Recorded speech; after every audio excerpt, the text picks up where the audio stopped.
হাত বাড়ালেই মেলে টাকা, তাই মহাসড়কের অনেক জায়গায় চাঁদাবাজি হচ্ছে বলে স্বীকার করলেন স্বরাষ্ট্রমন্ত্রী আসাদুজ্জামান খান কামাল। রাজারবাগ পুলিশ লাইন্সে হাইওয়ে পুলিশের ১৯তম প্রতিষ্ঠাবার্ষিকীর অনুষ্ঠানে একথা জানান তিনি। চাঁদাবাজি বন্ধে পরিবহন মালিকদের কাছে তালিকাও চান স্বরাষ্ট্রমন্ত্রী। আর সাবেক আইজিপি বেনজির আহমেদের দুর্নীতির বিষয়ে বাহিনীর ভাবমূর্তি ক্ষুণ্ণ হয়েছে কিনা সাংবাদিকদের কাছে এমন প্রশ্ন এড়িয়ে যান আইজিপি চৌধুরী আব্দুল্লাহ আল মামুন। সোহান খানের প্রতিবেদন।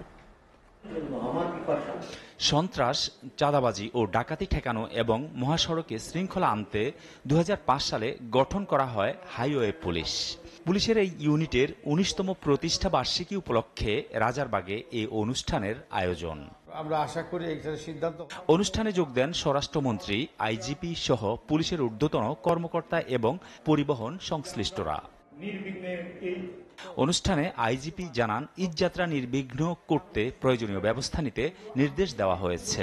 একটা সুন্দরভাবে সমস্ত নাগরিকবৃন্দ যাতে যার গন্তব্যে যেতে পারেন, ঈদের সময় যে কেউ কোনো যানবাহন কোনো সুনির্দিষ্ট তথ্য ছাড়া কেউ থামাবে না, এবং এটার জন্য আমরা কঠোর নির্দেশনা ইতিমধ্যে আমরা দিয়েছি। সাংবাদিকদের প্রশ্নের উত্তরে স্বরাষ্ট্রমন্ত্রী জানান, সড়কে চাঁদাবাজি বন্ধে পরিবহন মালিকদের সহায়তা চাওয়া হয়েছে। আমরা মনে করি চাঁদাবাজি আমাদের পুলিশ যথাসম্ভব নিয়ন্ত্রণ করতে চেষ্টা করছে। আমাদের রাজনীতিবিদরাও এর পাশে দাঁড়িয়ে চাঁদাবাজি যাতে কম হয় সেই জিনিসটা তারাও খেয়াল করছে। আমরা আশা করি চাঁদাবাজি এমপি আনোয়ারুল আজিম আনার হত্যাকাণ্ড নিয়ে কথা বলেন স্বরাষ্ট্রমন্ত্রী। আর বেনজির আহমেদের দুর্নীতি নিয়ে সাংবাদিকদের প্রশ্নের উত্তর দেন আইজিপি। যখন তদন্ত চলে তখন আমাদের মন্ত্রী কিংবা আমাদের আইজিপি কিংবা তদন্ত কর্মকর্তা না জেনে না কমপ্লিট না করে কিছু বলা উচিত। আমাদের পক্ষ থেকে কোনোদিন বলা হয়নি যে চোরাচালানি কোনো রাজনীতি। আমরা সবসময় বলে আসছি ওই এলাকাটা একটা সন্ত্রাস কবল এলাকা, ওখানে কি হয়েছে সত্যিকারের ঘটনা সেটা আমাদের জানতে হবে। আমাদের নজরে আসে প্রত্যেকটা বিষয় আমরা যথাযথভাবে তদন্ত করে বিধি মোতাবেক ব্যবস্থা নিয়ে থাকি। এটা আপনাদেরকে নিশ্চয়তা দিতে পারি, কাউকে ছাড় দেওয়া।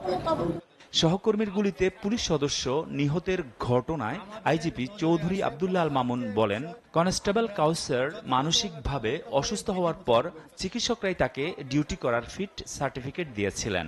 একজন ডাক্তার তাকে বলেছে যে সে ফুললি ফিট, তখন আমরা তাকে আবার কাজে নিয়োজিত করেছি। সোহান খান, এসএটিভি, ঢাকা।